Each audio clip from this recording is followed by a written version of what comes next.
listening to a podcast from The National.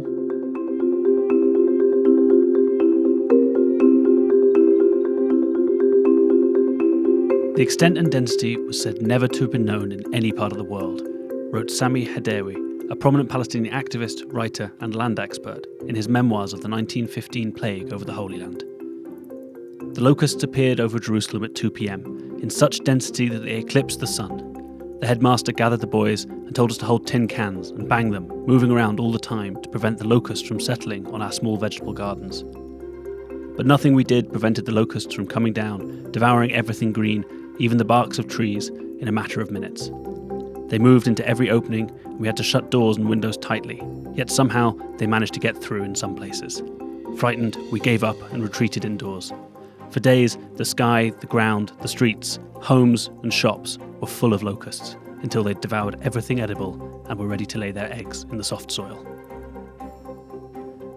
Hadawi's memory is just one of the countless plagues of locusts that have devastated communities for millennia. Since time began, locust swarms have descended from the deserts of Africa, devastating crops, communities and lives with no warning and no explanation. Like an act of God, they have endured for years at a time, with little means for mankind to fight back. Today, modern science has given us many tools for fighting locust swarms, but we still haven't stopped them. They're now mapped, tracked, and teams in countries from Morocco to Pakistan watch, count and mobilise against growing swarms of desert locusts in an effort to destroy them before they're fully formed. But some still get through. This is Beyond the Headlines. I'm your host, The National's foreign editor, James Haines-Young.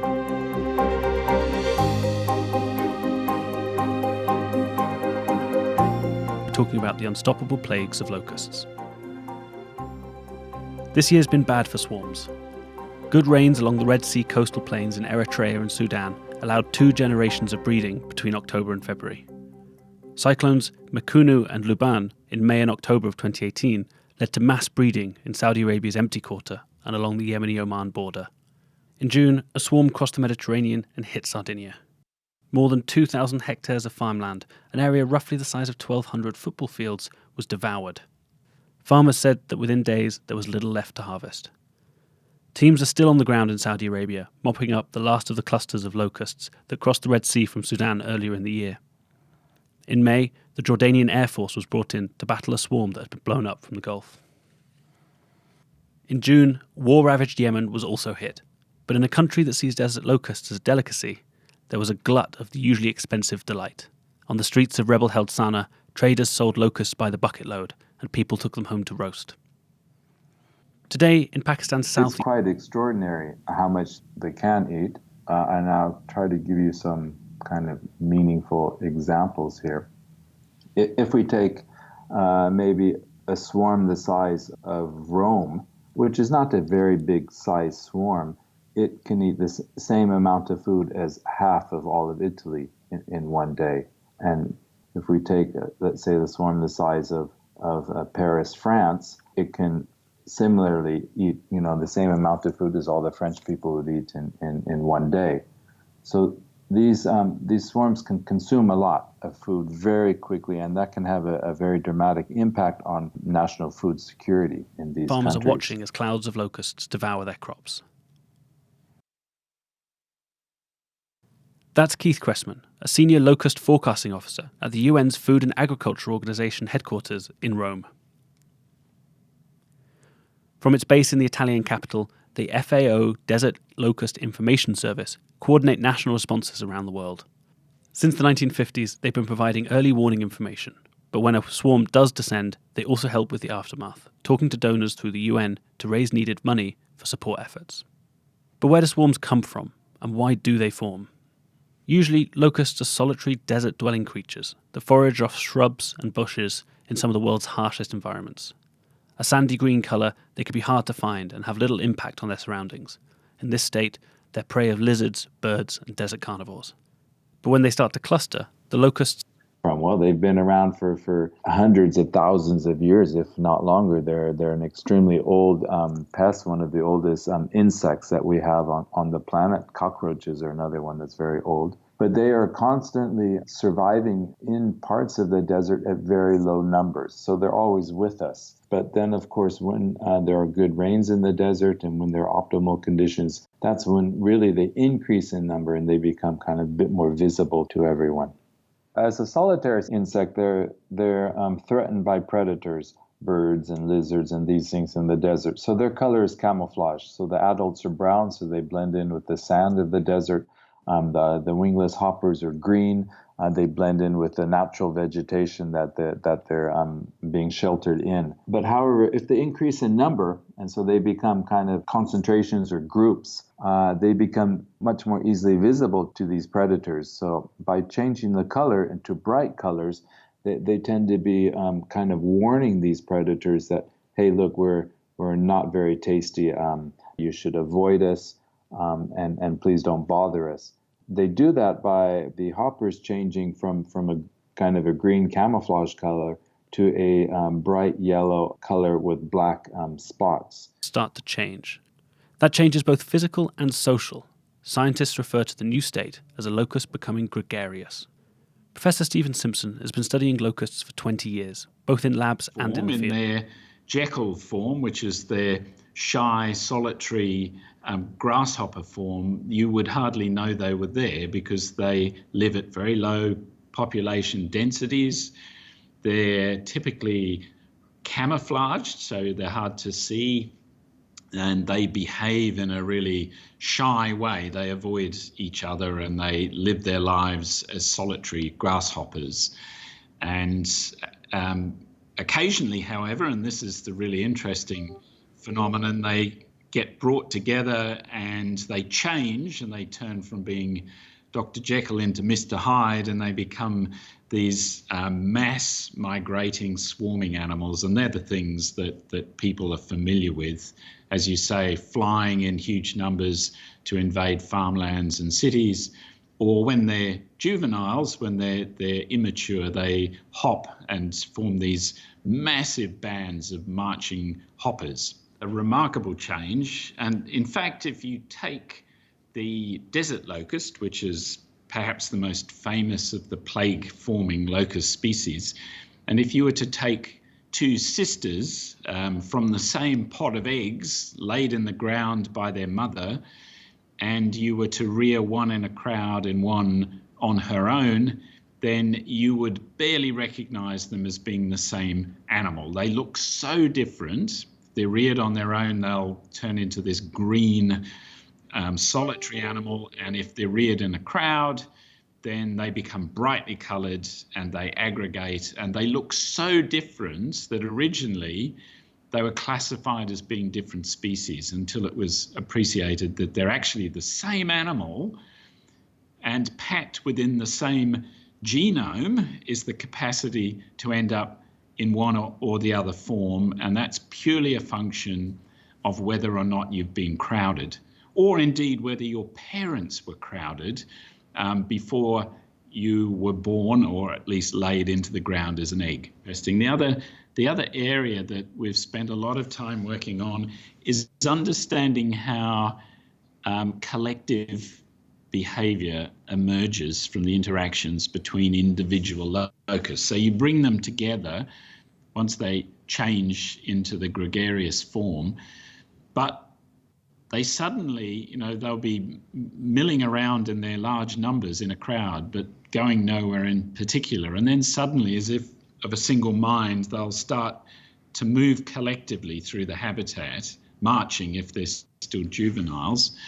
And we spend a lot of time working on how that phenomenon happens. And to do that, we worked with statistical physicists and mathematicians who model how interactions between moving particles can lead to emergent behavior. It turns out that the key local rule of interaction, if you get locusts, you bring them together and you get them at a critical local density, they'll all collectively start to move together, and they'll move in serried ranks. They'll march through the habitat as if they had leaders, and they don't. Their rule is keep moving roughly parallel to your neighbours. effectively chasing the one in front and moving away from the one behind and keeping parallel to those on either side. We found that the reason they're doing that is because when they get into large population densities, they soon run out of protein, and protein is a powerful nutrient for locusts and indeed for humans. They have, as do we, a specific appetite for protein, and when they're deficient in protein, they will eat the nearest source of high quality protein, and if that happens to be your colleague locust in front of you, then you'll eat them.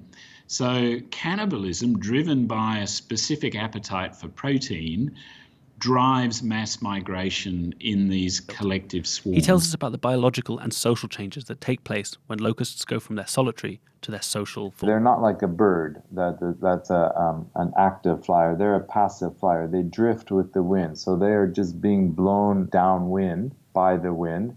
They fly roughly up to about 2,000 meters above the ground. After that, it gets too cold for them. So it means that there are some natural barriers. It's difficult for them to get over the Atlas Mountains in Northwest Africa. They don't get into Central Asia because they can't get over the Hindu Kush Mountains or the Himalayas because they're too tall. They have to kind of go around the mountains in northern Oman, and also they kind of go around the mountains in Yemen and parts of southwest Saudi Arabia. Somewhere between about 150 to 200 kilometers or more. Swarms fly during the day, so they fly shortly after sunrise. They have to first warm up because they're cold-blooded, so they take an hour or two to warm up, and so they're basking in the sun. Then they start to take off about maybe 2 hours after sunrise. They'll fly throughout the day, and then they will land just at the end of the day before sunset, and they will roost in the trees, so where they're a little bit safe and protected from predators, and they will feed during the evening, so they're then ready to fly the next day. Of course, they will fly at much longer distances if they're flying over water. So in the past, the longest flight that we have in recorded history is from West Africa to the Caribbean. So they essentially flew across the Atlantic Ocean, and they did that in 10 days. So how they did that was that as they were flying, of course, they did get tired, so they rested on some of the ships, on the decks of ships, because they were having to fly over one of the shipping routes, or a swarm would land on the surface of the ocean, and then a second swarm would land on top of that and rest, and then that second swarm would take off while the first swarm obviously drowned. Once they swarm, locusts become a ravenous and highly mobile cloud blowing along the wind. The impact of swarms continues to be so devastating that the UN spends millions a year in funding research, monitoring, and coordinating multinational responses. In labs around the world, scientists continue to study the creatures, hoping to find a way to kill, disrupt, and stop plagues. A major surge in locusts between 2003 and 2005 cost $750 million US. It's almost a bit too late when you find them. What we have to do is take steps much more in advance of that. And the countries, there's about 30 countries that have to manage desert locusts every year. And there's probably another 30 countries that could be affected if the situation really turns, into kind of the worst scenario. And the management strategy that has been adopted by all of these countries and promoted by FAO is prevention, preventive control. And what that means is that the situation in the desert needs to be constantly monitored by the countries themselves. Each of these 30 frontline countries have national locust programs. They're usually within the Ministry of Agriculture, the plant protection departments, and their job basically is to go out in four-wheel drive vehicles and try to find that green vegetation that sprouts up after rainfall and to check to see if there's any locusts in it. Now, most of the time, locusts are in low numbers, so it's not a problem. But when they do detect increases of numbers, and when they see this concentration and this change from a solitarius to gregarious, that's the time to undertake what we call preventive control treatments. And that's basically spraying these small concentrations of locusts, and they might only be less than a hectare in size, or there might be a couple dozen of them, but if they can find these concentrations and treat them, then we prevent the swarms from forming and we prevent plagues from occurring. I suppose an example, an analogy would be forest fires. So if you can find, the forest fire when it's just, before it's a forest fire, when it's just a small brush fire, campfire, and you can put it out, then it doesn't turn into a forest fire. If you fail that, you have a forest fire to deal with. And if you fail again that, then you have kind of these giant wildfires that can spread very quickly. So it's much the same with desert locusts. It's monitoring, doing a very good job of monitoring, collecting the data in real time, transmitting it to the countries and to FAO for monitoring and forecasting and early warning, and then trying to put out these locust infestations before they turn into something big. Including food aid provided to communities who'd lost all their crops. So how do the FAO monitor these clusters and swarms?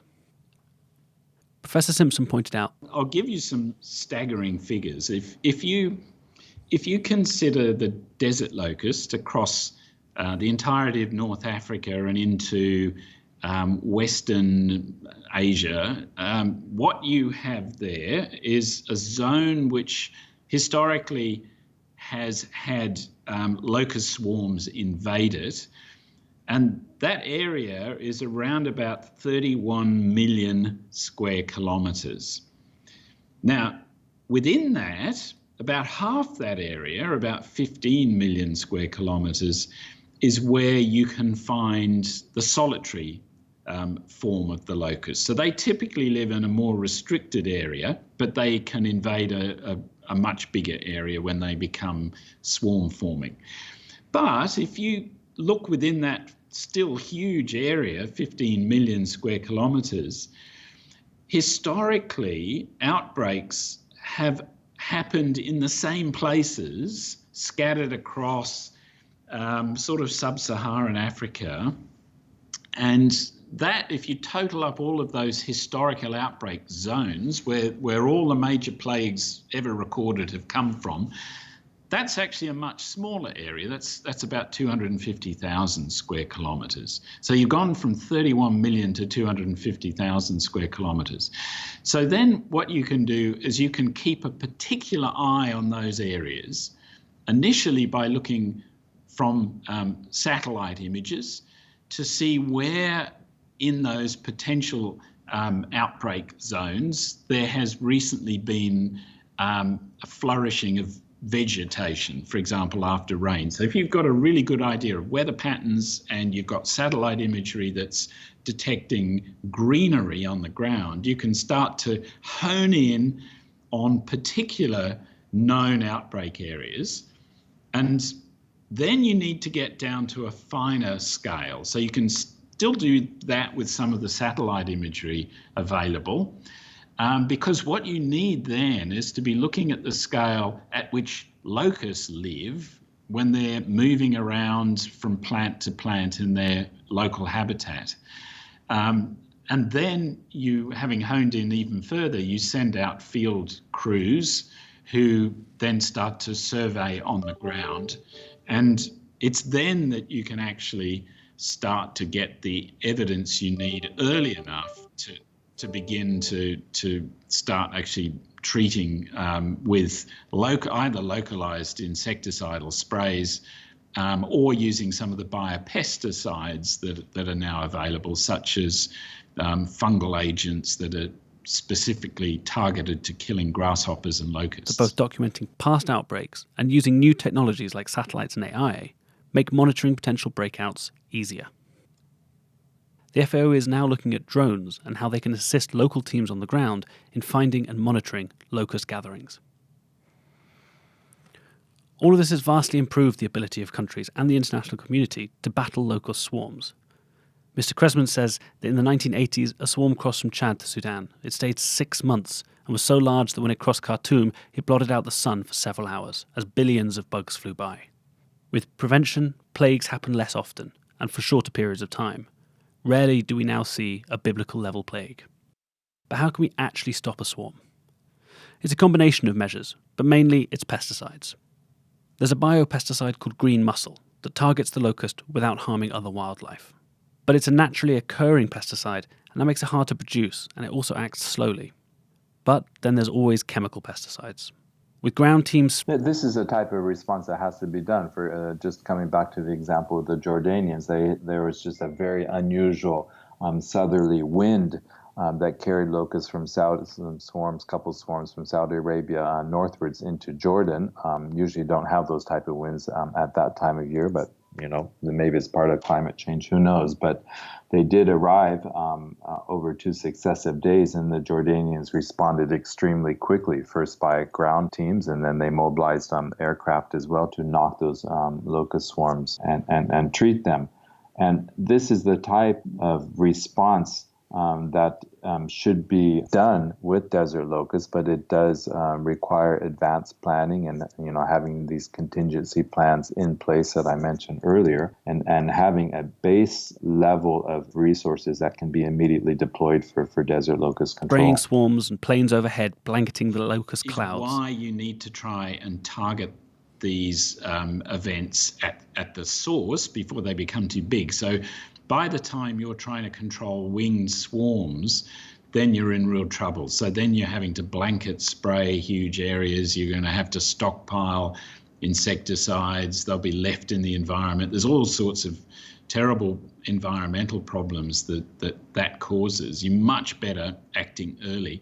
If you act early, you also have more time, so you can start deploying some of these slower acting but much more environmentally friendly biopesticides like the fungal agents. And the other reason, in fact, the reason why I ended up in locust biology at all, at least looking at swarming biology, was they banned dieldrin in the late 1980s, which was the principal chemical control agent used. And they banned it because of its terrible environmental impacts. They can be effective tools, but they also have a big impact on habitats and already fragile ecosystems. Well, I think the answer to that is no, we shouldn't, because pulses of large amounts of biological material is a really significant part of the habitats within which locusts live. So desert environments are typically subject to pulses of rain and pulses of biological material, if you like, fertilizer.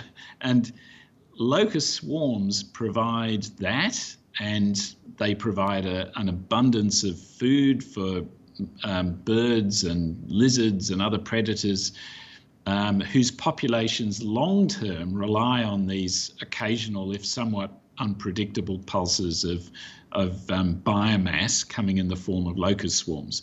So removing them entirely from fragile habitats is, I would say, risky. So it's really a matter of how best to manage the relationship between these natural events and human land use and human livelihoods, and doing that in a way which is not aiming to eradicate locusts altogether, although inadvertently we managed to do that, at least with the Rocky Mountain locust in North America, for reasons we still don't understand. That entire species, which used to be a massive plague former in North America, went extinct, and it was probably to do with changes in grasslands and land use occasioned by European habitation.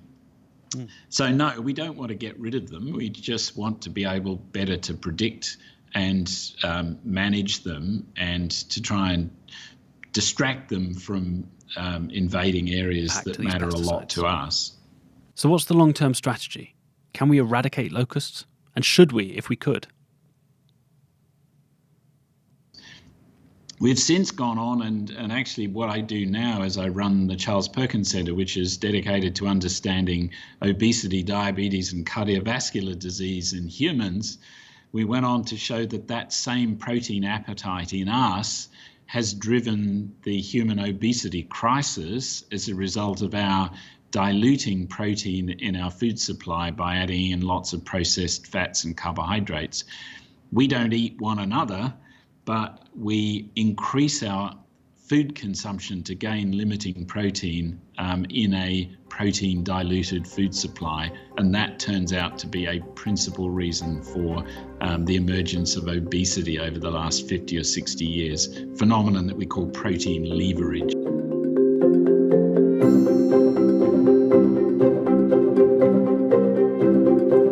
His years in the lab have also shown Professor Simpson something else remarkable about a locust. What a swarm can teach you about human obesity. The battle between mankind and locusts has been raging since we first settled down and started growing our own crops thousands of years ago. Today we have high-tech tools at our disposal, but in the face of a major swarm, we're still just left to pick up the pieces. Beholden to weather patterns and rainfall, countries' best hope is to get so effective at monitoring that they can head off a swarm before it forms. At least for now, there's no way that we're going to end the fight for locusts.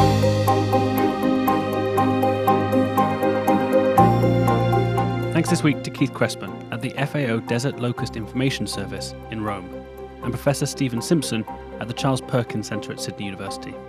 This is Beyond the Headlines. Subscribe to the programme by tapping the subscribe button in your podcast app. Follow more of our coverage at our website, thenational.ae. We were produced this week by Isha Khan with assistance from Hannah Finnerty. I've been your host, James Haines-Young.